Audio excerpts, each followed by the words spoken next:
Hi friends, welcome to Nisho blogs. ಎಲ್ಲರೂ ಹೇಗಿದ್ದೀರಾ? ಯಾರೇನು ನಮ್ಮ ಚಾನಲ್ನ ಸಬ್ಸ್ಕ್ರೈಬ್ ಮಾಡ್ಕೊಂಡಿಲ್ಲ, ಬೇಗ ಹೋಗಿ ಸಬ್ಸ್ಕ್ರೈಬ್ ಮಾಡ್ಕೊಳ್ಳಿ. ಹಾಗೆ ಅಲ್ಲೇ ಕಾಣ್ತಿರೋ ಬೆಲ್ ಐಕನ್ನ ಕ್ಲಿಕ್ ಮಾಡಿ. ನಾವು ಹಾಕೋ ಪ್ರತಿಯೊಂದು ವೀಡಿಯೋಸು ಫಸ್ಟ್ ನೋಟಿಫಿಕೇಷನ್ ಬರುತ್ತೆ. ಇವತ್ತು ನಾವು ಮಾಡ್ತಾ ಇರೋದು ಬಂದು ಮ್ಯಾಂಗೋ ರಸಮ್. ನಾನಿದು ಒಂದು ಚೊಂಬು ನೀರು ಹಾಕ್ಕೊತಾ ಇದ್ದೀನಿ. ಹಾಗೆ ಒಂದು ಹಣ್ಣು ಸ್ಮಾಲಾಗಿ ಕಟ್ ಮಾಡ್ಕೊಂಡಿರೋ ತೊಗೊಂಡಿದ್ದೀನಿ ಮ್ಯಾಂಗೋ ಫುಲ್ ಹಣ್ಣಾಗಿರೋದು ತೊಗೋಬೇಡಿ, ಸ್ವಲ್ಪ ಹುಳಿ ಕಾಯಿ ಥರನೇ ಇರುತ್ತಲ್ಲ ಆ ಥರ ತೊಗೊಳ್ಳಿ, ತುಂಬ ಚೆನ್ನಾಗಿರುತ್ತೆ ಟೇಸ್ಟು. ನಾನು 1 ಟೀ ಸ್ಪೂನ್ ಟರ್ಮರಿಕ್ ಪೌಡರ್ ತೊಗೊಂಡಿದ್ದೀನಿ, ಹಾಗೆ 1 ಟೀ ಸ್ಪೂನ್ ಸಾಲ್ಟ್ ತೊಗೊಂಡಿದ್ದೀನಿ. ಆಮೇಲೆ ಬೇಕಾದ್ರೆ ಲಾಸ್ಟ್ನಲ್ಲಿ ಟೇಸ್ಟ್ ನೋಡ್ಕೊಂಡು ಹಾಕ್ಕೊಳ್ಳಿ ಎಕ್ಸ್ಟ್ರಾ. ಇಲ್ಲಿ 2 or 3 ಗ್ರೀನ್ ಚಿಲ್ಲಿ ತೊಗೊಂಡಿದ್ದೀನಿ ನಾನು. ಫುಲ್ಲೆಲ್ಲ ಮಿಕ್ಸ್ ಮಾಡ್ಕೊಳ್ಳಿ. ಈಗ ಸಾಂಬಾರು ನಾವು ಮತ್ತು ನಮ್ಮ ಮನೇಲಿ ಬ್ರೌನ್ ರೈಸ್ ಮಾಡ್ಕೊಂಡಿದ್ದೆ, ಸಖತ್ತಾಗಿತ್ತು ಟೇಸ್ಟ್ ಮಾತ್ರ. ನೋಡಿ, ಇವಾಗ ಫುಲ್ ಕುದೀತಿದೆ, ಮ್ಯಾಂಗೋನು ಫುಲ್ ಸಾಫ್ಟ್ ಆಗಿರುತ್ತೆ. ನೋಡಿ, ಫುಲ್ ಸಾಫ್ಟ್ ಆಗಿದೆ. ಇವಾಗ ಗ್ರೈಂಡ್ ಮಾಡ್ಕೊಳ್ಳೋಣ. ನಾನಿಲ್ಲಿ 1 ಟೀ ಸ್ಪೂನ್ ಬ್ಲ್ಯಾಕ್ ಪೆಪ್ಪರ್ ತೊಗೊಂಡಿದ್ದೀನಿ. ನೋಡಿ, ಫುಲ್ ಪೇಸ್ಟ್ ಆಗಿದೆ. ಇವಾಗ ಇದಕ್ಕೆಲ್ಲ ಮಿಕ್ಸ್ ಮಾಡ್ಕೊತಾ ಇದ್ದೀನಿ. ನಾನಿಲ್ಲಿ ಸ್ವಲ್ಪ ಕೊರಿಯಾಂಡರ್ ತೊಗೊಂಡಿದ್ದೀನಿ, ಸ್ಮಾಲಾಗಿ ಕಟ್ ಮಾಡಿಕೊಂಡು. ಹಾಗೆ ಇಲ್ಲಿ ಸಾಂಬಾರಿಗೆ ಒಗ್ಗರಣೆ ಹಾಕ್ಕೊತಾ ಇದ್ದೀನಿ. ಕುಕ್ಕಿಂಗ್ ಆಯಿಲ್ 1 ಟೇಬಲ್ ಸ್ಪೂನ್ ತೊಗೊಂಡಿದ್ದೀನಿ. ಎಣ್ಣೆ ಕಾದ ನಂತರ 1 ಟೀ ಸ್ಪೂನ್ ಸಾಸಿವೆ ತೊಗೊಂಡಿದ್ದೀನಿ, 1 ಟೀ ಸ್ಪೂನ್ ಜೀರಿಗೆ ತೊಗೊಂಡಿದ್ದೀನಿ, ಒಂದು ಸ್ವಲ್ಪ ಕರಿಬೇವು ತೊಗೊಂಡಿದ್ದೀನಿ. ಇಲ್ಲಿ 2 or 3 ಒಣಮೆಣ್ಸಿನ್ಕಾಯಿ ತೊಗೊಂಡಿದ್ದೀನಿ, ಸ್ವಲ್ಪ ಜಜ್ಜಿರೋ ಬೆಳ್ಳುಳ್ಳಿ ತೊಗೊಂಡಿದ್ದೀನಿ. ನೋಡಿ, ಒಗ್ಗರಣೆ ರೆಡಿ ಆಯಿತು ಸಾಂಬಾರಿಗೆ. ಇಲ್ಲಿ ಸಾಂಬಾರಿಗೆ ನಾನು 1 ಟೀ ಸ್ಪೂನ್ ಬೆಲ್ಲ ತೊಗೊಳ್ತಾ ಇದ್ದೀನಿ. ಟೇಸ್ಟ್ ಅಂತೂ ಸೂಪರಾಗಿರುತ್ತೆ. ನಾನಿಲ್ಲಿ ಒಗ್ಗರಣೆ ಮಾಡ್ಕೊಂಡಿರೋ ಸಾಂಬಾರ್ಗೆ ಹಾಕ್ತಾಯಿದ್ದೀನಿ. ನೋಡಿ, ಸಾಂಬಾರು ಫುಲ್ ಕುದೀತಿದೆ, ಸಾಂಬಾರು ರೆಡಿ ಆಗಿದೆ. ನೀವು ಮನೇಲಿ ಟ್ರೈ ಮಾಡಿ ಹೇಗಾಗಿದೆ ಅಂತ ಕಮೆಂಟ್ ಮಾಡಿ. ತುಂಬ ಚೆನ್ನಾಗಿರುತ್ತೆ ಮ್ಯಾಂಗೋ ರಸಮ್. ನಾನಿಲ್ಲಿ ವೆಜಿಟೇಬಲ್ ಬೋಂಡ ಮಾಡ್ತಾಯಿದ್ದೀನಿ. ವೆಜಿಟೇಬಲ್ ಯಾರೆಲ್ಲ ತಿನ್ನಲ್ಲ, ಇವಾಗ ಚಿಕ್ಕ ಮಕ್ಕಳು ತಿನ್ನಲ್ಲ, ಹಾಗೆ ದೊಡ್ಡವರು ತಿನ್ನಲ್ಲ. ವೆಜಿಟೇಬಲ್ ಬೋಂಡ ಮಾಡೋದು ತುಂಬ ಚೆನ್ನಾಗಿರುತ್ತೆ, ಟೇಸ್ಟು ಹಾಗೆ ಇರುತ್ತೆ, ಕ್ರಿಸ್ಪಿನೆಸ್ ಇರುತ್ತೆ.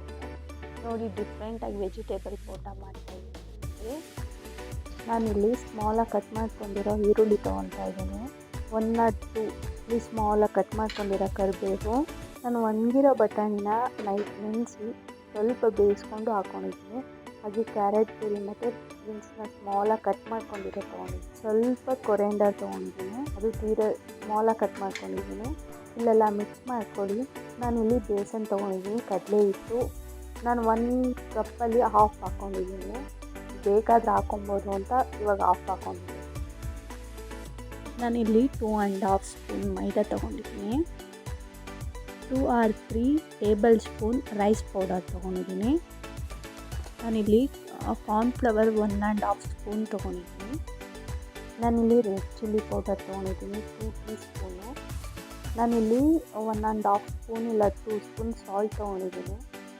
ಇವಾಗ ಎಷ್ಟು ಬೇಕೋ ಅಷ್ಟು ವಾಟರ್ನ ಆ್ಯಡ್ ಮಾಡಿಕೊಂಡು ನಾವು ಬೋಂಡ ಮಾಡೋ ಕಲಿಸ್ತೀವಲ್ವ, ಸೇಮ್ ಅದೇ ಥರ ಕಲಿಸಿ. ನೋಡಿ, ಕಲಸಾಗಿದೆ.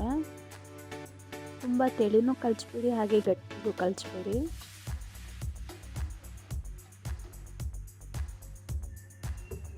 ಎಲ್ಲ ಕಲಸಾದ್ಮೇಲೆ ನಾನು ಅವಾಗೆ ರವೆ ಮರ್ತೋಗಿದ್ದೆ, ನಾನು ರವೆ ಹಾಕ್ತಾಯಿದ್ದೀನಿ ಇವಾಗ. ಅಂದರೆ ನಾರ್ಮಲ್ ಉಪ್ಪಿಟ್ಟು ರವೆ ಆದರೂ ಹಾಕ್ಬೋದು, ಬನ್ಸಿ ರವೆ ಆದರೂ ಹಾಕ್ಬೋದು, ಚೆನ್ನಾಗಿರುತ್ತೆ ಕ್ರಿಸ್ಪಿಯಾಗಿ ಅಂತ ಅಷ್ಟೇ. ಎಣ್ಣೆ ಕಾದಿದೆ, ಇವಾಗ ಹಾಕ್ತಾಯಿದ್ದೀನಿ. ನೋಡಿ, ಲೋ ಫ್ಲೇಮಲ್ಲೇ ಬೇಯಿಸ್ಕೊಳ್ಳಿ. ತುಂಬ ಬೆಂದ್ರೂ ಚೆನ್ನಾಗಿರಲ್ಲ, ತೀರಾ ಲೈಟಾಗಿ ಬೆಂದರೂ ಚೆನ್ನಾಗಿರಲ್ಲ. ಮೀಡಿಯಮಾಗಿ ಗೋಲ್ಡನ್ ಬ್ರೌನ್ ಬರೋವರೆಗೂ ಬೇಯಿಸ್ಕೊಳ್ಳಿ. ಹಾಗೆ ಉಲ್ಟಾ ಮಾಡ್ಕೊತಾರೆ. ಒಂದು ಸೈಡ್ ಆಲ್ರೆಡಿ ಬೆಂದಿದೆ, ಇನ್ನೊಂದು ಸೈಡ್ ಬೇಯಿಸ್ಕೊಳ್ಳಿ.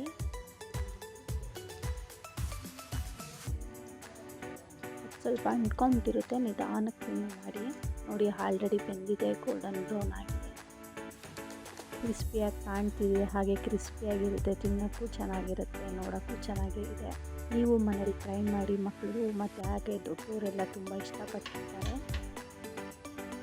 ನೋಡಿ, brown rice, mango rasam, vegetable bonda ತುಂಬ ಚೆನ್ನಾಗಿರುತ್ತೆ. ನೀವು ಟ್ರೈ ಮಾಡಿ ಮನೇಲಿ, ಹೇಗಿದೆ ಅಂತ ಕಮೆಂಟ್ ಮಾಡಿ.